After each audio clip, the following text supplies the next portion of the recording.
مطلب اس دن کے لیے معذرت کر رہے تھے؟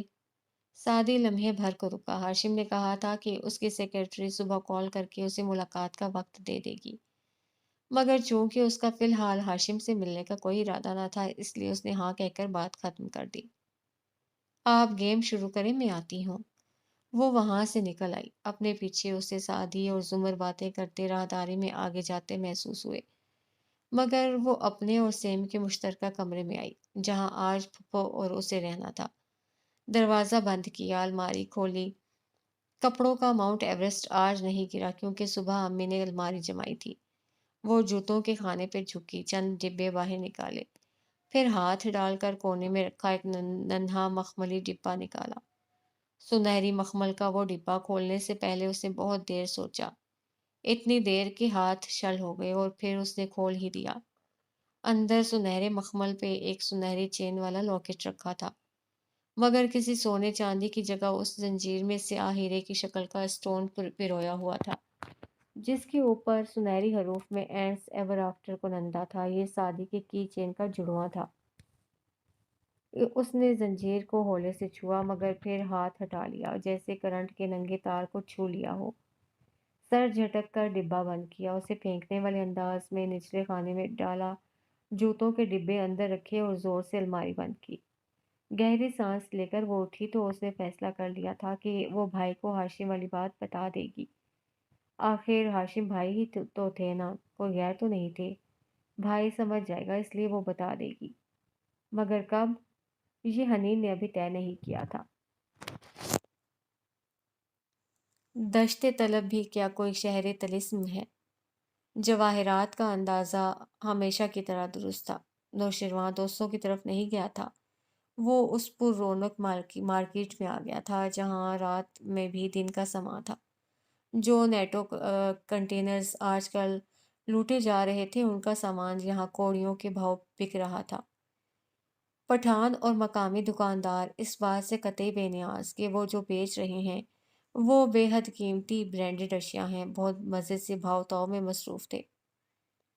نوشیروان نے کار کہیں دور کھڑی کی تھی اور اب وہ جیبوں میں ہاتھ ڈالے فٹ پاتھ پہ چلتا ہوا آگے بڑھ رہا تھا، ساتھ ساتھ اس کی متلاشی نگاہیں آس پاس چہروں کو کھوج رہی تھیں۔ اسی تلاش میں وہ آگے چلتا گیا۔ کافی دیر بعد ڈرائی فروٹ کی ایک سامنے سے کھلی دکان کے سامنے وہ رکا۔ چند ثانیے پتلیاں سکیڑ کر دکاندار کو دیکھتا رہا، جو صافی سے اشیاء جھاڑ رہا تھا، اور پھر آگے آیا۔ جی صاحب، تازہ ڈرائی فروٹ ہے۔ دکاندار اس کو دیکھ کر کپڑا رکھتا جلدی جلدی اپنی اشیاء کی خصوصیات گنوانے لگا۔ نوشیروان نے پہلے دو فقرے تو بیزاری سے سن لیے، پھر بات کاٹ کر بولا، 40 گرام چاہیے۔ بس؟ مگر کون سا؟ تمہیں پتا ہے مجھے کیا چیز 40 گرام چاہیے؟ اس کی آنکھوں میں دیکھ کر درشتی سے بولا تو دکاندار کے الفاظ حلق میں اٹک گئے۔ اس نے زبردستی مسکرانے کی کوشش کی، مگر رنگت متغیر ہوتی گئی۔ صاحب، تمہیں کوئی غلط فہمی ہوئی ہے، ہم ایسے کام نہیں کرتا۔ میں پولیس والا نہیں ہوں، مال دو تو میں جاؤں، وہ بگڑے تاثرات سے بولا۔ صاحب، میں نے بتایا نا، میں دیکھ بھائی، میری ایک جیب میں پستول ہے اور دوسرے میں بٹوا، میں تجھے کون سی جیب دکھاؤں جو تو میری بات سنے گا؟ کہتے ساتھ اس نے شرٹ کا کنارہ ترچھا کیا اور پہلی جیب میں اور سا پستول ذرا سا جھلکا۔ دکاندار نے ہاتھ اٹھا کر سر اس بات پہ ہلایا۔ گلابی والے قائد اعظم چلیں گے، اندر آؤ اور بتاؤ کون سا چاہیے۔ نوشیروان استہزائیہ مسکرایا اور اس کے پیچھے اندر چلا گیا۔ جس وقت وہ گھر واپس آیا، ہاشم لاؤنج میں نیم دراز تھا، یوں کہ پاؤں میز پر رکھے تھے اور سونیا اس کے سینے پہ سر رکھے ترچھی لیٹی ہاتھ میں آئی پیڈ پکڑے گیم کھیل رہی تھی۔ وہ ایک ہاتھ سے سونیا کے نرم سیاہ بال سہلاتا، دوسرے میں پکڑے مگ سے گھونٹ بھرتے ٹی وی دیکھ رہا تھا۔ بابا، میرا گیم دیکھے نا، وہ خفا خفا سی بولی۔ ہاشم نے ایک نظر اسکرین پہ ڈالی۔ اتنی دیر سے تو ان لمبے ناکوں والے پرندوں کو دیکھ رہا ہوں، اب تو مجھے ان کی شکل بھی یاد ہو گئی ہے، مسکراہٹ دبا کر کہتا وہ پھر سے ٹی وی دیکھنے لگا۔ آپ کو میرا کوئی گیم سمجھ میں نہیں آتا، وہ مسلسل اسکرین پہ انگلیاں چلاتی کہہ رہی تھی۔ میں اس طرح کے گیم نہیں کھیلا کرتا سونی، اور جو میں کھیلتا ہوں وہ میں ہمیشہ جیتتا ہوں۔ شیرو میرے ساتھ سب گیم کھیلتا ہے۔ ہاں، شیرو اور تمہاری عمر میں زیادہ فرق ہے بھی نہیں۔ ہاشم نے ٹی وی کو ہی دیکھتے جھک کر اس کے بال چومے۔ کیا سونی کو پتا ہے وہ ماما کے ساتھ چھٹیوں پہ نہیں جا رہی؟ ہم وہ گیم میں مصروف تھی۔ گڈ، میرے دو ایک کام ہو جائیں پھر بابا اور سونی چھٹیوں پہ جائیں گے، ٹھیک؟ اور شیرو بھی جائے گا، اور ماما بھی اور ممی بھی۔ ماما کے علاوہ سب جائیں گے، ماما کے ساتھ سونیا سردیوں میں چلی جائے گی۔ اوکے، اس نے سر ہلا دیا۔ گیم مشکل ہوتا جا رہا تھا، تبھی ہاشم کی نگاہ اندر آتے شیرو پہ پڑی، جو نگاہ ملائے بغیر سیڑھیوں کی طرف بڑھ رہا تھا۔ ہاشم نے اسے پکارا، ہو سکتا ہے کل سادی آئے، میں چاہوں گا کہ تم میرے ساتھ ہو تب۔ نوشیروان پہلے زینے پہ رکا، مڑا نہیں، آہستہ سے کہا، اوکے۔ کیسا ہے سرمد، اور اس کے بھائی کے کیس کا کیا بنا؟ بغور اسے دیکھتے ہوئے مگ سے گھونٹ بھرا، اسے بھی جواہرات کی طرح یقین تھا کہ شیرو دوست کے پاس نہیں گیا۔ پتہ نہیں، میں نے پوچھا نہیں۔ وہ نگاہ ملائے بغیر سیڑھیاں چڑھتا گیا، ہاشم نے بھی بحث نہیں کی۔ اندر آ کر اس نے دروازہ لاک کیا اور اسٹڈی ٹیبل تک آیا، جیب سے پیکٹ نکال کر میز پہ رکھا۔ اس میں عجیب سے ننھے ننھے ٹکڑے تھے۔ کرسی کھینچ کر بیٹھتے اس نے دراز سے خالی سگریٹ نکالا، اس میں پیکٹ میں رکھی منشیات مسل کر بھرنے لگا۔ یہ کرتے ہوئے اس کے ہاتھ میں ذرا سی لرزش تھی، پیشانی پہ پسینہ بھی تھا۔ لائٹر جلا کر سگریٹ کے کنارے کو سلگایا اور دوسرا کنارہ لبوں سے لگایا، سانس اندر کھینچی، آنکھیں بند کی، کڑوا مادہ اندر اترتا گیا۔ سانس باہر خارج کی تو دھوئیں کے مرگولے ہر طرف بکھر گئے۔ اس کا دماغ ہلکا ہوتا گیا، ہر شے سے ہلکا، ہوا سے بھی ہلکا۔ ناشتے کے بعد تیاری کی افراتفری پورے گھر میں پھیلی تھی۔ سیم بھاگ بھاگ کر اسکول کے لیے تیار ہو رہا تھا، سادی آفس اور زمر کورٹ کے لیے۔ واپسی پہ اس نے بڑے ابا کو لے کر اپنے گھر جانا تھا، سو وہ سب سے زیادہ سکون سے بیٹھے تھے۔ وہ حنین ان کے قریب بیٹھی، اخبار میں سے کچھ سناتی، ساتھ ساتھ تبصرہ بھی کیے جا رہی تھی۔ جب زمر ادھر آئی، حنین کی بولتی زبان ذرا دھیمی ہوئی، الرٹ سی ہو کر بیٹھی۔ زمر بھی ساتھ آ ٹکی۔ حنین نے اسے نظر انداز کیا۔ ماسٹرز کس سبجیکٹ میں کرنے کا ارادہ ہے حنین؟ جھک کر جوتے کے اسٹریپ بند کرتی وہ ساتھ بیٹھی نرمی سے پوچھنے لگی۔ حنین کے تنہ تاثرات قدرے نرم ہوئے۔ لٹریچر میں یا عربی میں؟ ابھی فیصلہ نہیں کیا۔ پھر رکی اور اضافہ کیا، بیچلرز میں بھی لٹریچر رکھا تھا نا؟ اور یہ تو اچھی بات ہے، تم اتنی ذہین ہو، کچھ بھی کر لو گی۔ وہ اب جھکی ہوئی دوسرا جوتا بند کر رہی تھی۔ حنین ذرا سا مسکرائی، ساتھ ہی وہ اخبار کے کونے کو عادتاً ناخن کے اندر رگڑ رہی تھی۔ مگر مجھے یاد ہے تم نے ایف ایس سی میں بورڈ میں پوزیشن لی تھی، اور انٹری ٹیسٹ میں بھی بہت اچھے نمبر تھے، ٹاپ میرٹ بنتا تھا تمہارا، پھر انجینئرنگ میں کیوں ایڈمیشن نہیں لیا؟ حنین کی مسکراہٹ مدھم ہو گئی۔ اس نے سر اٹھا کر زمر کو دیکھا، وہ اسٹریپ بن کر کے اٹھ رہی تھی۔ لوگوں کو پتہ بھی نہیں چلتا اور وہ گردن دبا جاتے ہیں۔ اچانک سے دل پلٹ گیا تو بی اے میں داخلہ لے لیا۔ دل تو کبھی بھی پلٹ جاتا ہے نا پھوپھو۔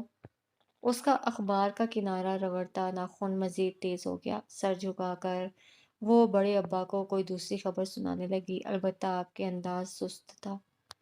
زمر نے جاتے جاتے مڑ کر اسے دیکھا۔ یہ آخری فقرہ کہتے اس کی آواز میں نہ طنز تھا نہ تلخی، بس عجیب سی اداسی تھی۔ وہ راہداری سے گزر کر سادی کے کمرے کے دروازے تک آئی تو وہ آئینے کے سامنے کھڑا نظر آ رہا تھا۔ کالر اکڑے ہوئے اوپر کھڑے تھے اور وہ ٹائی کی گرہ لگا رہا تھا۔ زمر ذرا سا مسکرائی، دروازہ ہولے سے بجایا، تو تمہارا کوئی آفس بھی ہے؟ گرہ کھینچ کر اوپر لے جاتے وہ خفگی سے پلٹا اور کالر درست کیے۔ 2 سال میں پہلی دفعہ چھٹی لی، وہ بھی صرف 2 ہفتے کی، اور باس سے چپڑاسی تک ہر بندہ گزرتے گزرتے تانا دے جاتا ہے، آپ تو ایسے مت کریں۔ اوہ، اور اتنی لمبی چھٹی کیوں لی؟ سادی چپ ہو گیا۔ جج پہ آخری دنوں میں پریشر ڈالنا تھا، ماموں کو نکلوانا تھا، ہاشم بھائی کا لیپ ٹاپ ہیک کرنا تھا، جس کا موقع آپ کے توسط سے مل ہی گیا، اور اب ان فائلز کو کھولنا ہے، مگر چھٹی ختم۔ یہ سب صرف سوچا، جب بولا تو محض اتنا۔ کچھ ریسرچ ورک کر رہا تھا، اسی کو مکمل کرنا تھا۔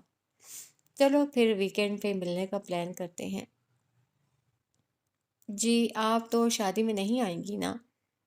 اس نے سرسری سا ذکر چھیڑا۔ وہ جو مڑنے لگی تھی چونک گئی۔ کس کی شادی؟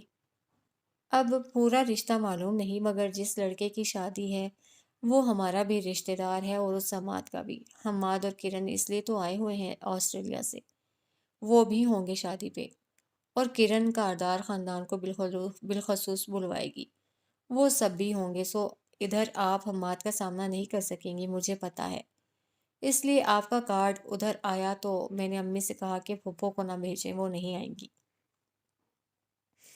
زمر کے لب بھینچے اور آنکھوں کی پتلیاں سکڑی، سینے پہ بازو لپیٹ کر اسے تندی سے دیکھا۔ اور تمہیں کیوں لگا کہ میں اس کا سامنا نہیں کر سکتی؟ آپ نہیں کر سکتی، تبھی تو خاندان میں کسی تقریب پہ نہیں جاتی۔ خیر آپ نے نہیں جانا تو کوئی بات نہیں، میں سمجھ سکتا ہوں۔ بہت سمجھداری سے اس نے کہا، میں اس لیے نہیں جاتی کیونکہ وقت نہیں ملتا، اور ویکنڈ پہ وقت ہوگا پھر۔ وہ تیزی سے بولا۔ زمر نے بے دھیانی سے ہاں کہا تو اسے تیزی سے پوچھا، مطلب آپ چلیں گی؟ میں دیکھوں گی، وہ رک کر بولی، پھر گھڑی دیکھی، اسے اب چلنا تھا۔ وہ نکلی تو سادی مکمل تیار ہو کر نکھرا نکھرا سا باہر نکلا۔ لاؤنج میں بس بڑے ابا تھے۔ حنین سونے چلی گئی تھی، انہوں نے سوالیہ نظروں سے اسے دیکھا۔ وہ تقریب پہ جانے کے لیے مان گئی؟ بالکل، مسکرا کر کہتے اس نے چائے کا کپ اٹھایا اور سامنے بیٹھا۔ بڑے ابا نے تعجب سے اسے دیکھا۔ تم نے کیسے راضی کیا اسے؟ میں کہتا تو کبھی نہ مانتی۔ اب آپ کے پاس سعدی یوسف جیسا دماغ تھوڑی ہے۔ گھونٹ بھرتے وہ مسکرایا، پھر کچن کی طرف رخ کر کے آواز لگائی، امی آپ ناشتہ لاہور سے لا رہی ہیں یا کچن سے؟ کچن سے، میں نے جوتا پھینکنا ہے تمہارے قد کا لحاظ کیے بغیر۔ وہ ٹرے اٹھائے مصنوعی خفگی سے بولتی آ رہی تھیں۔ سعدی نے افسوس سے دادا کو دیکھا۔ کوئی مانے گا کہ یہ خاتون میرے پیچھے میرے بہن بھائی کو میری مثالیں دیتی ہیں؟ مجھے پتا ہے اچھے سے، جلدی جلدی کا شور اس لیے مچاتے ہو کہ ناشتہ آدھا کرنا پڑے۔ اب اگر تم نے یہ ختم نہ کیا نا سعدی، تو مجھے امی نہ کہنا۔ وہ سامنے بیٹھتے ہوئے اس کی شکایت دادا سے لگا رہی تھیں، وہ مسکراتے ہوئے بس سن رہے تھے۔ سعدی نے حسب عادت بس تھوڑا سا کھایا، پھر ہاتھ صاف کرتا اٹھا اور بہت متانت سے ماں کو مخاطب کیا۔ اچھا ندرت بہن، اللہ حافظ۔ اور اس سے پہلے کہ وہ واقعی اس کے قد کا لحاظ کیے بغیر ایک ہاتھ چڑھ دیتی، وہ باہر نکل چکا تھا۔ سارا آفس کے لیے تیار، کار کا دروازہ کھول رہی تھی جب گیٹ کی گھنٹی بجی۔ اس نے مڑ کر دیکھا، گیٹ اونچا تھا، یہاں سے معلوم نہیں ہوتا تھا کہ باہر کون ہے۔ وہ چابی دروازے میں چھوڑ کر بیگ کار کی چھت پر رکھ کر گیٹ تک آئی اور اسے کھولا۔ آدھا دروازہ کھلتے ہی ہاتھ ٹھٹک کر رک کے باہر فارس کھڑا تھا۔ ٹی شرٹ، جینز، چھوٹے کٹے بال، سنجیدہ گہری نظریں اور سپاٹ چہرہ۔ سارا نے باقی دروازہ سست روی سے کھولا۔ فارس؟ کوئی نادیدہ لٹھ کان کے پیچھے اڑستی وہ ایک طرف ہٹی، چہرے پہ تذبذب سا در آیا تھا۔ آپ ٹھیک ہیں؟ سرسری سے سوال کیا، البتہ اس کو دیکھ گہری نظر سے رہا تھا۔ وہ ہوں میں سر ہلا کر ذرا سا مزید ایک طرف ہوئی۔ میرا اتنی صبح آنا اچھا نہیں لگا یا آنا ہی؟ اس کی ہچکچاہٹ کے باعث وہ ذرا سرد سا بولا۔ سارا کے چہرے پہ شرمندگی ابھری۔ ایسا نہیں ہے، آؤ۔ بچیوں سے ملنے آیا تھا میں۔ وہ وہیں کھڑا رہا۔ سارا بھی ادھر ہی کھڑی رہی مگر اس سے نگاہ نہیں ملائی۔ وہ اسکول کے لیے تیار ہو رہی ہیں، بس ہم نکلنے ہی والے تھے۔ ساتھ ہی اس نے گھڑی دیکھی، جیسے جلدی میں ہو۔ یعنی کسی اور وقت آؤں؟ اس کے چہرے کے بدلتے رنگ بغور دیکھتے وہ خشک انداز میں کہہ رہا تھا۔ سارا نے اضطراب سے چہرہ اٹھا کر اسے دیکھا۔ تم آ سکتے ہو فارس، مگر زیادہ نہیں۔ وہ اس کے تاثرات پڑھ رہا تھا۔ تو آپ کے خیال میں وارث کو میں نے قتل کیا تھا؟ ایسا نہیں ہے، مجھے یقین ہے تمہیں پھنسایا گیا تھا، اور یقیناً تمہارے دشمن بہت ہوں گے، اور میرا ادھر آنا آپ کے خاندان کے لیے خطرے کا باعث بن سکتا ہے۔ میں سمجھ گیا، آئندہ دور رہوں گا۔ سر ہلا کر وہ یوں کہہ رہا تھا جیسے واقعی سمجھ گیا ہو۔ سارا نے دکھ سے اسے دیکھا۔ فارس، آئی ایم سوری، مگر میں پہلے ہی بہت مشکل زندگی گزار رہی ہوں۔ میرے پاس میری بیٹیوں کے علاوہ کوئی نہیں ہے۔ میں ان کو کسی بھی خطرے میں نہیں ڈال سکتی۔ تم پلیز مجھے غلط مت لینا۔ کہاں نہ سمجھ گیا۔ اب مل لوں یا جاؤں؟ نہیں، آؤ پلیز۔ وہ آپ کے پیچھے ہٹی اور اندر کی جانب بڑھی۔ وہ چند لمحے ضبط سے اسے آگے جاتے دیکھتا رہا، پھر سر جھٹک کر اس کے پیچھے ہو لیا۔ ہر حقیقت فریب لگتی ہے جب کوئی اعتبار کھو بیٹھے۔ اسٹڈی روم میں خاموشی پھیلی تھی۔ نوشرواں بھی اسی خاموشی کا حصہ بنا لبوں پہ مٹھی رکھے میز کی اس طرف بیٹھے ہاشم کو دیکھ رہا تھا، جو بہت انہماک سے فائل کے صفحے کو پڑھ رہا تھا۔ اسے آج آفس دیر سے جانا تھا، اس لیے وہ رات والے لباس میں تھا۔ تیسری دفعہ پوچھ رہا ہوں، سعدی کب آئے گا؟ وہ اب بیزار ہونے لگا تو مقدس خاموشی کو توڑا۔ ہاشم نے صفحہ پلٹا، پھر نگاہ اٹھا کر اسے دیکھا۔ کیا اس کے انتظار میں تم تمام رات نہیں سوئے؟ اس نے شیرو کی ہلکی گلابی آنکھوں کو دیکھ کر کہا تھا۔ شیرو کا اوپر کا سانس اوپر اور نیچے کا نیچے رہ گیا، رنگت ذرا پھیکی ہوئی۔ سویا تھا مگر بہت دیر سے، اس نے گڑبڑا کر کہا۔ پھر بغور ہاشم کے تاثرات دیکھے وہ پھر سے فائل میں مصروف ہو گیا تھا۔ لاکھ شاطر سے ہی اتنی جلدی ہاشم کو شک نہیں ہو سکتا تھا کہ وہ پھر سے ڈرگز پہ آ گیا ہے۔ موبائل بجا، ہاشم نے انگلی سے بٹن دبایا اور بولو کہتے ہوئے فائل کا دوسرا صفحہ پلٹا۔ اس کے پاس اتنی فرصت بھی نہ تھی کہ موبائل کان سے لگاتا۔ اس کی سیکرٹری کی آواز گونجی۔ سر، میں نے سعدی یوسف کو کال کی تھی۔ وہ رک گئی۔ ہاشم نے پین سے صفحے میں کچھ انڈر لائن کیا۔ حلیمہ، میں اگلے کتنے منٹ تمہارے بولنے کا انتظار کروں گا؟ سوری سر، انہوں نے کہا کہ وہ مصروف ہیں، ان کو اپنا شیڈیول دیکھنا پڑے گا۔ آج تو ناممکن ہے، اگلے ہفتے میں ان کو دوبارہ کال کر کے پوچھوں۔ اگر… وہ رکی مگر پھر جلدی سے بولی، اگر ہاشم بھائی کو مجھ سے ملنے کا اتنا ہی شوق ہے تو… اوکے۔ ہاشم نے بٹن آف کیا اور صفحے پہ دو الفاظ کے گرد دائرہ لگایا۔ وکالت سارا الفاظ کا کھیل ہی تھا۔ شیرو کے ماتھے پہ بل پڑ گئے تھے۔ ایٹیٹیوڈ دیکھا آپ نے اس کا؟ بدتمیز انسان، خود کو سمجھتا کیا ہے؟ ہاشم نے تھکاوٹ سے سرنفی میں ہلا کر شیرو کو دیکھا۔ تم کب بین السطور باتیں پڑھنا سیکھو گے نوشرواں؟ وہ جو بپھرا ہوا آگے کو بیٹھا کچھ اور بھی کہنا چاہتا تھا، حیرت سے رکا۔ اس کی اس بات کا اور کیا مطلب؟ کیا تم سعدی کو نہیں جانتے؟ وہ بدتمیزی نہیں کر رہا، وہ مجھ سے ملاقات کو ٹال رہا ہے۔ مگر وہ کیوں ٹالے گا؟ جب اس کو کوئی مدفن ثبوت ملے گا تو وہ سب سے پہلے میرے پاس آئے گا۔ صاف بات ہے، اس سے میری فائلز نہیں کھلیں۔ بغیر ثبوت کے وہ میرا سامنا نہیں کرنا چاہے گا، اور فائلز کو کھولنے کے لیے اسے وقت چاہیے۔ اور اگر اس نے فائلز کھول لی، نہیں کھلیں گی، ہاشم نے اطمینان سے کہتے ہوئے وہ فائل اسٹینڈ پہ رکھے پلندے پہ ڈالی اور لیپ ٹاپ اپنے قریب کیا۔ سعدی کبھی بھی کمپیوٹرز کے ساتھ اچھا نہیں تھا۔ میرے کمپیوٹر کی ہارڈ ڈرائیو کو وہ اپنے کسی ڈیوائس سے ریموٹلی ایکسس تو کر سکتا ہے، مگر فائلز پہ لگے تالے کھولنے کے لیے وہ ایسے پروگرامز استعمال کرے گا جو تالا توڑ نہیں سکتے، مگر اس میں باری باری ہزاروں چابیاں لگا کر دیکھتے ہیں کہ شاید کوئی چابی لگ جائے۔ اور جب آدھے سفر میں بھی تالا نہیں کھولتا تو فرسٹریشن کا شکار شخص زور زور سے چابی گھماتا ہے، اور اس کے بعد پتہ ہے کیا ہوتا ہے شیرو؟ وہ ہلکا سا مسکرایا۔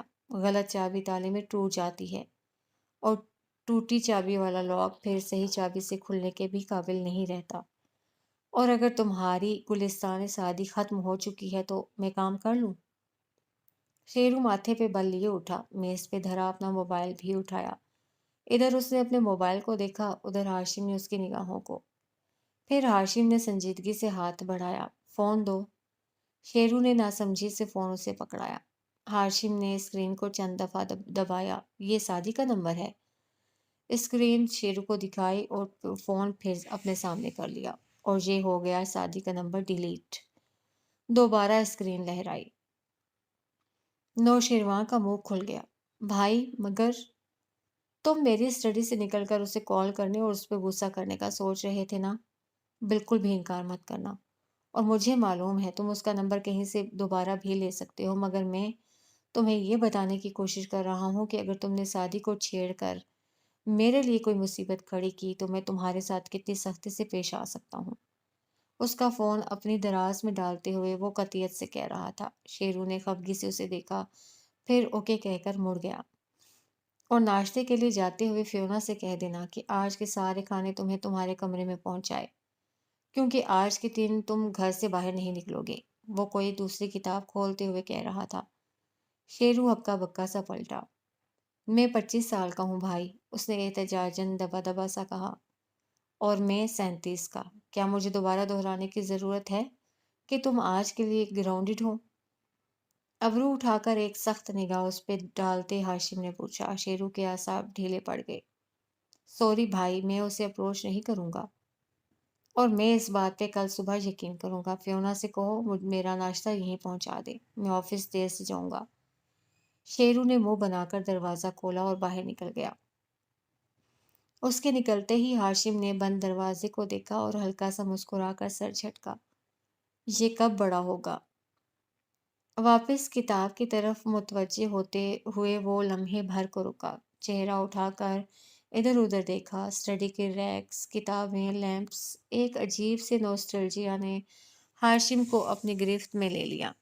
کتاب پرے کر کے اس نے پیچھے ٹیک لگائی اور قلم ہاتھوں میں گھماتے ان در و دیوار کو دیکھنے لگا۔ اس کی آنکھوں میں گہری سوچ تھی۔ پھر اس نے اپنا موبائل نکالا اور جیسے ریت میں دبا کوئی گم گشتہ صندوق ڈھونڈ رہا ہو، سعدی کا نمبر تلاش کیا۔ فون کان سے لگا کر وہ گھنٹی جاتے سنتا رہا۔ جی ہاشم بھائی۔ وہ آج بھی اس کی کال ریجیکٹ نہیں کر سکتا تھا۔ ہاشم کے لبوں پہ مسکراہٹ در آئی۔ تم نے آنے سے انکار کیوں کر دیا؟ وہ دوستانہ انداز میں پوچھ رہا تھا۔ وہ چند لمحے خاموش رہا۔ آج آفس دوبارہ سٹارٹ کیا ہے تو ابھی نکلنا مشکل ہوگا۔ تم چاہو تو میں تمہارے آفس آ جاتا ہوں، وہ نرمی سے بولا۔ آپ مجھ سے کیوں ملنا چاہتے ہیں ہاشم بھائی؟ کیونکہ مجھے لگتا ہے تم بدل گئے ہو۔ وقت بدل گیا ہے، وہ محتاط سا بول رہا تھا۔ ہاشم نے 2 انگلیوں سے آنکھیں مس لیں، ناک کی ہڈی کو چٹکی میں لیا، پھر گہری سانس لی۔ وقت بھی وہی ہے، میں بھی وہی، اور تم بھی۔ شاید ہمارے درمیان کوئی غلط فہمی آ گئی ہے، میں وہ دور کرنا چاہتا ہوں۔ مجھے کوئی غلط فہمی نہیں ہے، اسے تو یقین تھا۔ ہاشم خاموش ہو گیا۔ چند لمحے اسٹڈی کی خاموشی ان دونوں کو بولنے پہ مجبور کرتی رہی، مگر دونوں چپ رہے۔ سعدی، کیا ہم واپس جا سکتے ہیں؟ اچھے وقتوں میں واپس، جب ہمارے درمیان یہ زو معنی باتیں نہیں ہوا کرتی تھیں۔ تم رات کے 1 بجے بھی میری ایک کال پہ چلے آتے تھے۔ جب تم مجھے ہاشم بھائی کہا کرتے تھے تو دل سے کہتے تھے۔ کیا کوئی راستہ بچا ہے سعدی؟ شاید نہیں۔ ہاشم نے موبائل بند کر کے میز پہ ڈال دیا۔ اسٹڈی کے در و دیوار پھر سے بولنے لگے۔ اس کی سماعتوں میں اچھے وقتوں کی باز گزشت سنائی دینے لگی۔ وہ مشکل ان سب کو ذہن سے جھٹکتا۔ ہاشم سیدھا ہوا اور کتاب پھر سے کھول لی۔ دوسری طرف اپنے آفس میں لیپ ٹاپ کے سامنے سوچ میں گم بیٹھا سعدی ابھی تک موبائل کو تک رہا تھا۔ پھر وہ بھی ہر چیز کو ذہن سے جھٹکتا سیدھا ہوا اور لیپ ٹاپ قریب کیا، گردن اونچی کر کے آگے پیچھے کا جائزہ بھی لیا اور پھر اپنا پروگرام دیکھا جو ابھی تک چل رہا تھا۔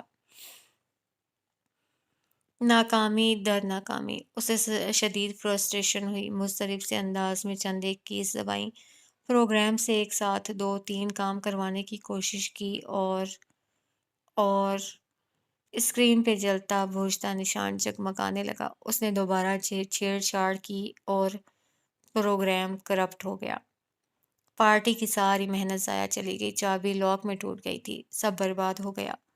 فائلز ڈیمیج ہو چکی تھیں اور اب کوئی بھی چیز ان کو ریکور نہیں کر سکتی تھی۔ اس نے سر دونوں ہاتھوں میں تھام لیا۔ وہ واقعی کمپیوٹرز کے ساتھ اچھا نہ تھا، اور وہ بغیر ثبوت کے کسی سے مدد بھی نہیں مانگ سکتا تھا۔ اب وہ کیا کرے؟ اسے سر اٹھا کر اپنے آفس کو اجنبی نظروں سے پھیکی پڑتی رنگت کے ساتھ دیکھا، اور دوبارہ سے ہاشم کا کمپیوٹر؟ ناممکن۔ اب تو ہاشم اس کو اپنے قریب بھی نہ پھٹکنے دے۔ اور ایک وقت تھا جب اس نے یاد کرنے کی کوشش کی، اچھے وقتوں کی ساری کہانیاں فضا میں آج بھی انمٹ روشنائی سے لکھی تھیں۔ 7 سال پہلے عشرت رفتہ کو آواز دیا کرتی ہیں ہر نئے لمحے کی دہلیز پہ جا کر یادیں۔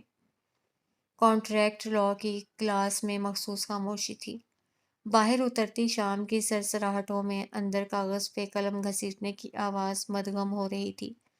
تمام طلباء غور سے سنتے یا سننے کی اداکاری کرتے لیکچرر کی جانب متوجہ تھے جو لیکچر کا اختتام کرتے ہوئے حسب عادت کہہ رہی تھی: میرا خیال ہے میری اتنی لمبی تقریر آپ میں سے بہت سوں کی سمجھ میں آ گئی ہوگی، اور اگر میرا خیال درست ہے تو چند ایک کی سمجھ میں بھی نہیں آئی ہوگی۔ اس لیے وہ چند ایک ابھی یا امتحانات سے قبل میرے پاس فارغ وقت میں آ کر اپنی کنفیوژن کلیئر کر لیں، اور اگر آپ نے ایسا نہ کیا تو اپنے رزلٹ کی خرابی کی تمام ذمہ داری صرف آپ کے کندھوں پہ ہوگی، رائٹ؟ نرمی سے مسکرا کر کہتی زمر یوسف کی آنکھیں پوری کلاس پہ مرکوز تھیں، اور اس نرمی میں بھی روب پنہا تھا۔ آدھے کیچر میں بندھے گھنگریالے بال، شفاف جلد، ناک میں سونے کی بالی کی طرح نتھ، اور ہاں، ابھی آنکھوں کے گرد ایک دو جھریاں بھی نہیں پڑی تھیں۔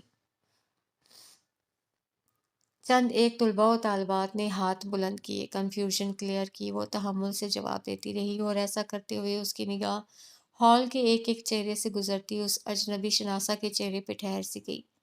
لبوں پہ مبہم سی مسکراہٹ والا وہ شخص اس ایوننگ کلاس میں 4 روز سے آ رہا تھا، اور ہر دفعہ اسے دیکھ کر لاشعور میں کوئی احساس جاگزیں ہوتا جیسے وہ اسے کہیں دیکھ چکی ہے، مگر وہ شعور اس چہرے کو کسی نام کے ساتھ فٹ نہیں کر پا رہا تھا۔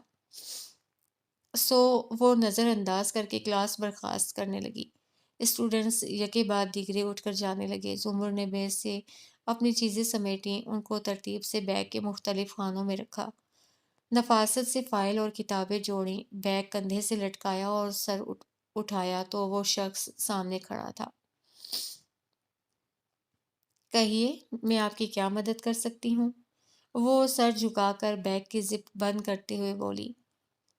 میز کی چمکتی سطح میں اس کا عکس دکھائی دے رہا تھا، لمبا چوڑا، کافی اسمارٹ، 28-29 سال کے لگ بھگ، ہلکی آنکھوں اور چھوٹے کٹے بالوں والا وہ شخص۔ میں کر دوں آپ کی مدد؟ اس نے نرمی سے کہا، مگر لاپرواہی کا عنصر غالب تھا۔ زمر نے بے اختیار سر اٹھا کر دیکھا۔ سوری، میں مائگریٹ ہو کر ادھر آیا ہوں۔ انگلی سے کان کی لو مسلتا وہ ادھر ادھر دیکھتا کہہ رہا تھا۔ اس کا انداز غصہ نہیں دلاتا تھا، ورنہ کوئی ایسے بات کرتا تو شاید اس کے سر پہ لگ جاتی۔ تو 4 دن سے آپ مجھے دیکھ کر ذرا ہاتھ سے اشارہ کیا، ذرا کنفیوزڈ ہیں، یو نو، ڈیجا ویژو فیلنگ۔ زمر نے بمشکل تعجب چھپایا۔ آئی ایم سوری، مجھے یاد نہیں اگر ہم پہلے مل چکے ہیں۔ ابھی تک میرے رجسٹر میں آپ کا نام بھی نہیں پہنچا۔ شاید کئی سال پہلے، اب تو یاد بھی نہیں۔ پھر ذرا سے شانے اچکائے۔ زمر بھویں سکوڑے اس کو دیکھتی رہی تو وہ ذرا سا مسکرایا۔ میں فارس غازی ہوں، صادقہ ماموں۔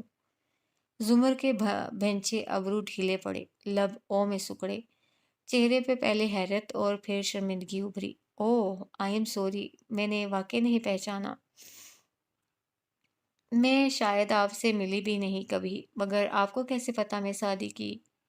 سمپل، اس سے کندھے جھٹکے۔ سعدی نے بتایا تھا کہ آپ شام میں ادھر پڑھاتی ہیں اور صبح مسعود رانا کے چیمبر میں ہوتی ہیں۔ اوہ، مگر اس نے مجھے نہیں بتایا۔ میرا مطلب ہے آپ سعدی کے وہی ماموں ہیں نا جو… وہ گڑبڑا کر رکی۔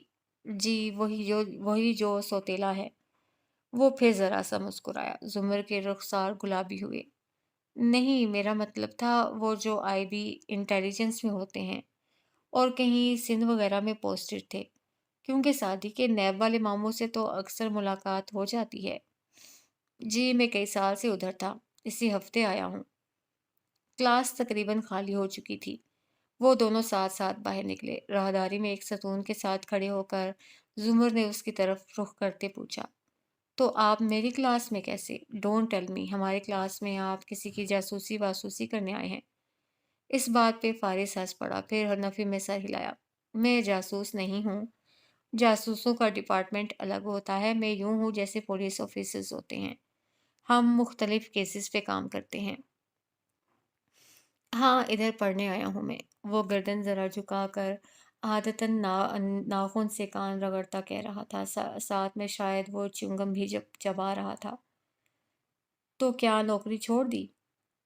نوکری کے لیے تو پڑھ رہا ہوں، پہلے زیادہ پڑھ ور نہیں سکا تھا، چھوٹی پوسٹ پہ بھرتی ہوا تھا۔ اب ترقی تو ملتی رہی ہے، مگر لاء کی ڈگری ہمارے لیے بہت اچھی ہوتی ہے، ترقی کے چانسز بڑھتے ہیں۔ پھر رک کر زمر کا چہرہ جیسے جانچا۔ کیا آپ کے والد نے نہیں بتایا کہ کس طرح وہ نوکری اور نوکری سے پہلے میری مدد کرتے رہے تھے؟ نہیں، بالکل نہیں۔ میرے ارد گرد کے لوگوں کو خاموش تحفوں کی عادت ہے شاید۔ زمر نے مسکرا کر گہری سانس لی۔ برے وقتوں میں انہوں نے قرض دیا مجھے، احسان تھا ان کا۔ انفیکٹ مجھے یاد آ رہا ہے، سعدی کے چھوٹے ماموں، آپ کی امی تو کافی ویل آف سی تھیں۔ مجھے باقی آپ کا فیملی ٹری بالکل یاد نہیں۔ یہ بھی ندرت بھابھی نے شاید کبھی ذکر کیا تھا۔ جی، اورنگزیب کاردار، میرے ماموں، وہ ویل آف ہیں، میری امی نہیں۔ کچھ نہیں چھوڑا میرے لیے سوائے نصیحتوں کے۔ پھر سے بے نیازی سے شانے اچکا کر ہنسا، زمر بھی ساتھ ہی ہنس دی۔ پھر اس نے کلائی پہ بندھی گھڑی دیکھی۔ اوکے فارس، اچھا لگا آپ سے مل کر۔ آپ کو پڑھائی یا یونیورسٹی میں کسی بھی قسم کی مدد چاہیے ہو تو آپ مجھے ہمیشہ اپروچ کر سکتے ہیں۔ اب تو ملاقات ہوتی رہے گی۔ وہ اب رخصت چاہ رہی تھی، مگر اس سے پہلے کہ وہ پلٹتی، فارس نے عجلت میں پکارا، کیا آپ ہاشم کی شادی میں آئیں گی؟ زمر جاتے جاتے واپس ہوئی، نہ سمجھی سے ابرو اٹھائے۔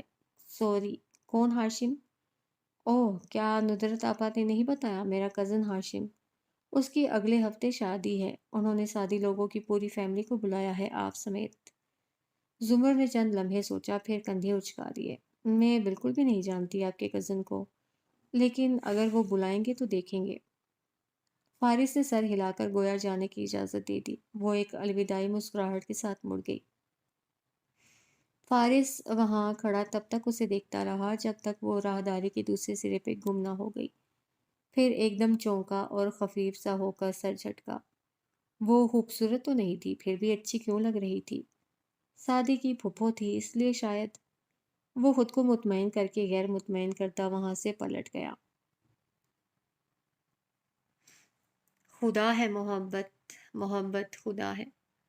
مرحوم ذوالفقار یوسف کے گھر میں باتوں کا شور، ٹی وی کی آواز اور رات کے کھانے کی مہک ہر سو پھیلی تھی۔ لاؤنج کے 3 سیٹر صوفے کے ایک کنارے پہ بیٹھی زمر دوسرے سرے پہ موجود ندرت سے کہہ رہی تھی، آپ مجھے بتا ہی دیتی کہ آپ کا بھائی آ رہا ہے، میں مائیگریشن اور دوسرے کاغذی معاملات میں اس کی مدد ہی کر دیتی۔ بہت مشکل ہوئی ہوگی اسے تو۔ بس اس کی اچانک پوسٹنگ ہوئی، ادھر آیا اور گھر کھولا، وہیں اپنے اورنگزیب ماموں کی انیکسی میں رہتا ہے۔ وہ اس کے ماں کے حصے میں تھی نا، آپ ذکر ہی کر دیتی ہیں۔ اور تم تو ادھر آؤ ذرا، میرا سارا بایو ڈیٹا اپنے ماموں کو دے دیا اور مجھے آگاہ بھی نہیں کیا، کتنی شرمندگی ہوتی مجھے اگر میں اس کو ڈانٹ دیتی۔ کمرے سے نکلتے سعدی کو خفگی سے پکارا۔ وہ سیب کھا رہا تھا، کھاتے کھاتے کندھے ذرا سے اچکائے اور مسکراتا ہوا سامنے کشن پہ آ بیٹھا۔ سوری، میں بھول گیا۔ اور ہاں، اس نے کسی کزن کی شادی کا بھی ذکر کیا تھا۔ زمر نے یاد کرتے ہوئے ندرت کو دیکھا۔ انہوں نے سر ہلایا۔ ہاں، ہاشم کی شادی ہے اگلے ہفتے۔ کون ہاشم؟ سعدی نے سیب پہ دانت گاڑتے رک کر پوچھا۔ فارس کے ماموں کا بڑا بیٹا ہے، تم لوگ نہیں جانتے، میں نے بھی عرصہ پہلے دیکھا تھا۔ اصل میں زمر، فارس ادھر ہوتا جو نہیں تھا تو اس سے جڑے بہت سے لوگوں سے بچوں کا تعارف نہیں ہے۔ خیر، اب تو وہ آ گیا ہے تو اس کی وجہ سے وہ ہمیں بھی بلائیں گے۔ ندرت بات کرتے ہوئے مسلسل 6 سالہ سیم کے ہاتھ پکڑ پکڑ کر اس کو میز کی چیزیں اٹھانے سے روک رہی تھی، اور وہ عادتاً ہر شے اٹھا کر پھینکنا چاہتا تھا۔ اس پہ نظر رکھو، میں ذرا روٹی اتار لوں۔ کھانا کھا کر جانا زمر۔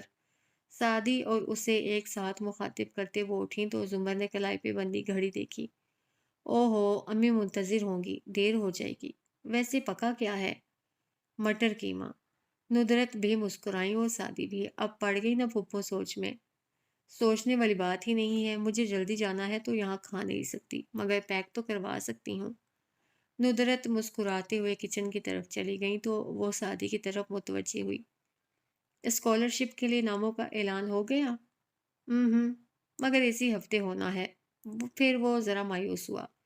مجھے نہیں لگتا مجھے اسکالرشپ ملے گا، میں تو نارمل سا اسٹوڈنٹ ہوں، مجھ سے بہتر امیدوار ہوں گے وہاں۔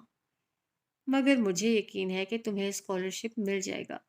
سعدی کا چہرہ امید سے چمکا۔ اچھا، آپ کو کیسے یقین ہے؟ یہ یقین ہے، ریاضی کا سوال نہیں جو اس کی کوئی لاجک بھی ہو، بس ہے تو ہے۔ اس نے ذرا سے کندھے اچکائے۔ چلیں سب نام لکھوائیں، ہم پارٹی کر رہے ہیں۔ اندر سے 13 سالہ حنین بولتی ہوئی آئی۔ اس کے ماتھے پہ کٹے ہوئے بال گرے تھے، ناک پہ چشمہ تھا اور لبوں پہ سرمگی مسکراہٹ جو صرف زمر کو دیکھ کر آتی تھی۔ زمر بھی اسے دیکھ کر مسکرائی۔ حنین نے ایک فہرست سامنے رکھی اور ہاتھ میں پین پکڑے بہت سمجھداری سے اعلان کیا۔ سوموار کی شام ہم پارٹی کریں گے، میں دہی بھلے لاؤں گی اور سیم تم برگرز لاؤ گے۔ تحکم سے سیم سے کہا۔ وہ جلدی جلدی سر اس بات میں ہلانے لگا۔ سیم کی چیز ہمیشہ امی لاتی تھیں۔ اور پھپھو آپ؟ زمر کو دیکھ کر پوچھتے اس کی آنکھوں میں وہی شرمگین مسکان پھر سے جلملانے لگی۔ میں لزانیہ لاؤں گی۔ اور امی آپ؟ حنین نے زور سے آواز دی۔ کچن سے آواز واپس آئی۔ میں فروٹ چاٹ لاؤں گی۔ اب سب نے سوالیہ نظروں سے سعدی کو دیکھا تو وہ ایک گال کھجاتا ہوا بولا، میں برتن لاؤں گا۔ حنین نے بھویں ناراضی سے بھینچی۔ فوراً پھپھو کو پکارا، پھپھو بھائی کو کہیں کہ یہ سموسے لائیں گے۔ اتنا کچھ تو ہے، پہلے تم وہ تو کھاؤ کٹو۔ کوئی بہانہ نہیں سعدی، تم سموسے لاؤ گے۔ زمر نے مسکراہٹ دبا کر اس سے تنبیہ کی۔ وہ منہ میں کچھ بڑبڑا کر سر جھٹک کر رہ گیا۔ حنین کے ناراض تاثرات نارمل ہوئے۔ اس نے بڑے جوش سے سعدی کا نام لسٹ میں لکھ لیا، پھر باری باری سب سے سائن کروائے۔ تبھی امی نے پکارا تو وہ پھپھو کا باکس لینے کچن میں بھاگی۔ زمر نے پانی مانگا تو سعدی بھی پیچھے ہی گیا۔ زمر نے پرس سے سن گلاسز نکالے اور آہستہ سے صوفے کے نیچے کارپیٹ پہ رکھ دیے، پھر سیدھی ہو کر بیٹھ گئی۔ ندرت ڈبہ لے آئی تو وہ سب اسے چھوڑنے دروازے تک آئے۔ حنین فوراً واپس آ کر لاؤنج کی کھڑکی کا پردہ ہٹا کر دیکھنے لگی۔ زمر اور سعدی کار کے پاس کھڑے تھے۔ زمر اندر بیٹھنے لگی، پھر کسی احساس کے تحت بیگ کھولا، ادھر ادھر دیکھا۔ حنین چونکی، پھر فوراً صوفے تک آئی، چیزیں ادھر ادھر کیں، اوپر نیچے دیکھا۔ گلاسز نیچے گرے پڑے تھے۔ حنین چونکی، پھر فوراً صوفے تک آئی، چیزیں ادھر ادھر کیں، اوپر نیچے دیکھا۔ گلاسز نیچے گرے پڑے تھے۔ او پھپھو، پھر کچھ بھول گئیں، فاتحانہ خوشی سے کہتی وہ اینک اٹھا کر دروازے کی طرف بھاگی۔ زمر واپس آ رہی تھی۔ ادھر اس نے دروازہ کھولا، ادھر حنین نے شرمیلی مسکراہٹ کے ساتھ گلاسز والا ہاتھ آگے بڑھایا۔ میں شاید اپنے او زمر کا سوال مکمل بھی نہ ہوا تھا کہ حنین کو دیکھ کر لبوں پہ مسکراہٹ بکھر گئی۔ اس نے اینک پکڑی اور ہولے سے حنا کا گال تھپ تھپایا۔ میری زندگی میں ہونے کے لیے شکریہ حنا۔ اب کہ وہ گئی تو حنین واپس صوفے پہ آ بیٹھی۔ اسے دوبارہ کھڑکی میں نہیں کھڑے ہونا تھا، کیونکہ زمر بھول صرف ایک دفعہ کیا کرتی تھی اور حنین امید صرف ایک دفعہ لگاتی تھی۔ اس نے میز سے لسٹ اٹھائی تو فوراً سے مسکراہٹ اڑن چھو ہوئی۔ وہاں سعدی کے نام کے آگے لکھا سموسے کاٹ کر برتن لکھا تھا اور بھائی خود غائب تھا۔ حنین نے غصے سے چلانے کے لیے منہ کھولا، مگر پھر خود ہی ہنس پڑی اور برتن کو دوبارہ سموسے کر کے لاؤنج کے کونے میں رکھی کمپیوٹر ٹیبل پہ آ گئی۔ ادھر اس نے کمپیوٹر آن کیا، ادھر سیم ساتھ والی کرسی پہ آ بیٹھا۔ وہ گیم کھیلے گی تو وہ دیکھے گا، یہی دستور تھا، یہی معمول تھا۔ ڈائننگ ٹیبل پہ کریلے گوشت کے قریب مٹر قیمہ بھی ایک ڈونگے میں رکھا تھا اور فرحانہ بیگم اس میں سے چمچ سے سالن نکالتی کہہ رہی تھی، مرچیں ندرت ہمیشہ سے تیز ڈالتی ہے، اب اگر تمہیں دینا ہی تھا تو وہ سالن دیتی جس میں مسالہ کم ہو، مگر نہ جی۔ سربراہی کرسی پہ براجمان بڑے ابا روٹی کا نوالا توڑ رہے تھے اور دائیں ہاتھ بیٹھی زمر پانی کا گھونٹ بھر رہی تھی، جس دونوں نے نہیں سنا۔ اصل میں پتہ ہوتا ہے نا اس کو کہ ہم دونوں بوڑھوں نے بھی کھانا ہے اور مرچیں ہمیں کتنا نقصان کریں گی۔ اب کی بار یوسف خان نے خفگی سے ان کو دیکھا۔ بوڑھوں کی فہرست آپ خود تک محدود رکھیے بیگم، میں ابھی اس میں شامل نہیں ہوا۔ زمر نے مسکراتے ہوئے منہ میں موجود لقمہ چبایا اور پھر ان کو متوجہ کیا۔ پتہ ہے کل میری کلاس میں کون آ رہا ہے؟ کہہ کر اس نے دوسرا لقمہ منہ میں رکھا اور لب بند کیے بہت نفاست سے اسے چباتی رہی، اور وہ دونوں اس کو دیکھتے رہے۔ جب نکل چکی تو بولی، فارس غازی، ندرت بھابھی کا سوتیلا بھائی جو انٹیلیجنس میں ہوتا ہے۔ فرحانہ حیران ہوئی، پھر مشکوک، تمہاری کلاس میں وہ کیا کر رہا ہے؟ ہاں زمر، اس نے مجھے بتایا تھا کہ LLB کر رہا ہے، اس سے اس کو ترقی کے چانسز زیادہ ملیں گے۔ یہ لڑکے بھی نہ پڑھائی سے بھاگنے کے لیے فورسز میں جاتے ہیں اور پھر وہاں پڑھتے بھی ہیں اور بھاگتے بھی ہیں۔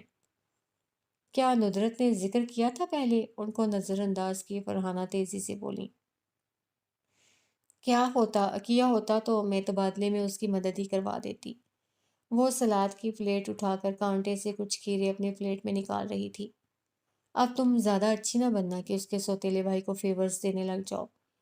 زمر نے گلاس سے گھونٹ بھرا، گیلے لب نیپکن سے تھپ تھپائے اور سر اٹھا کر امی کو سنجیدگی سے دیکھا۔ امی، ایک چیز ابھی سے کلیئر کر لیتے ہیں۔ یونیورسٹی مجھے ایوننگ کلاسز لینے کا ایک معقول معاوضہ دیتی ہے، اور اس معاوضے کو حلال کرنے کے لیے ضروری ہے کہ میں یونیورسٹی کے ساتھ کیے گئے اپنے معاہدے کو پورا کروں، جس کے تحت میں ہر اسٹوڈنٹ کی غیر مشروط مدد کرنے کی پابند ہوں، اور اس لیے میں ذاتی تعصب کی بنا پہ نہ کسی کو نقصان پہنچا سکتی ہوں اور نہ ہی ذاتی تعلق کی بنا پہ غیر ضروری فائدہ دے سکتی ہوں۔ پھر چاہے بھابھی کا بھائی ہو یا سلیم درزی کا بیٹا، جو بھی میرے پاس مسئلہ لے کر آئے گا مجھے اسے حل کرنا ہوگا۔ بہت نرمی اور رسان سے اسے کہا، مگر عام حالات میں شگفتہ رہنے والی فرحانہ ندرت کے ذکر پہ خفا سی ہو کر برتن اٹھانے لگی۔ ہاں ہاں، میں تو کہہ کر پھنس جاتی ہوں۔ پھنس تو آپ اچھا کھانا بنا کر بھی جاتی ہیں، کیونکہ ہم ٹیچرز شاید اگلے ماہ 1 ڈش رکھیں تو اس میں بھی مجھے ایسا ہی کریلے گوشت بنا کر دیجیے گا، کیونکہ ماؤں کے ہاتھ کے کریلے کبھی کڑوے نہیں ہوتے۔ ہاں، تو برا کھانا بنایا ہے میں نے کبھی؟ اب کے ناراضی مصنوعی تھی۔ ان کے جاتے ہی یوسف صاحب فوراً زمر کی طرف مڑے۔ فارس کا ہر طرح سے خیال رکھنا، کوئی بھی ضرورت ہو تو اس کی مدد ضرور کرنا۔ جیسا کہ میں نے ابھی کہا، بلا ضرورت کوئی فائدہ دوں گی نہ بے وجہ کوئی نقصان۔ وہ کندھا اچکا کر ٹوتھ پک نکال رہی تھی۔ ویسے آپ کا ذکر کر رہا تھا وہ، سرسری سے کہا۔ بڑے ابا چونکے، کچن کو دیکھا پھر اس کو۔ اچھے لوگوں کی اچھی عادتوں میں سے ایک دوسرے کو اچھے لفظوں میں یاد رکھنا بھی ہوتی ہے۔ آپ یہ کہنے کے لیے تمہید باندھ رہے ہیں کہ آپ نے کبھی اس کی کوئی مدد نہیں کی؟ تم سے کس نے کہا ہے؟ جب آخری دفعہ میں نے چیک کیا تھا تو میرے اوپر وہی تو اترتی نہیں تھی۔ وہ بہت اطمینان سے نیپکن سے ہاتھ صاف کر رہی تھی۔ پھر کیا مدد کی تھی آپ نے ان کی؟ تم تل ملا کر پھر سے کچن کو دیکھا۔ تم میرے گھر کا ماحول خراب کرنے پہ تلی ہو۔ اگر آپ کے منہ سے نکلنے والے اگلے الفاظ میرے سوال کے جواب کے علاوہ ہوئے تو میں یہی سوال تھوڑی دیر بعد گرما گرم چائے کے ساتھ دہرا دوں گی۔ اب وہ ہتھیلی پہ چہرہ ٹکائے مسکرا کر ان کو دیکھ رہی تھی۔ اتنا بھی نہیں کیا کچھ خاص جتنا وہ یاد رکھتا ہے۔ وہ زیادہ پڑھ نہیں سکا تھا، ماں نے تھوڑا بہت روپیہ پیسہ چھوڑا، اس سے چھوٹی عمر میں کاروبار کرنے کی کوشش کی تو وہ سب ڈوب گیا، اوپر سے قرضہ بھی چڑھ گیا۔ اس کے ماموں کافی امیر آدمی ہیں، مگر ان سے مانگتے اس کی ناک آڑے آتی تھی، اس لیے میں نے اس کی مدد کی تھی قرضہ اتارنے میں، اور پھر ایجنسی میں نوکری کے لیے بھی تھوڑی بہت کوشش کی۔ حالانکہ وہ میرٹ پہ سلیکٹ ہوا مگر اس کو بھی میرے کھاتے میں ڈال دیتا ہے۔ اب تو سارا قرضہ لوٹا بھی چکا ہے، پھر بھی بھولتا نہیں ہے۔ تو اچھی بات ہے نا، زندگی بن گئی اس کی، اس لیے یاد رکھتا ہے۔ وہ کونیاں میز پہ ٹکائے اب پھر سے پانی پی رہی تھی۔ بڑے ابا نیپکن ہٹا کر اٹھے اور کونے میں لگے سنک کے اوپر کھڑے ہاتھ دھونے لگے۔ زمر گھونٹ گھونٹ پانی پیتی مسکرا کر اپنے ابا کو دیکھتی رہی، جو واقعی ابھی بوڑھوں اور معذوروں کی فہرست میں شامل نہیں ہوئے تھے۔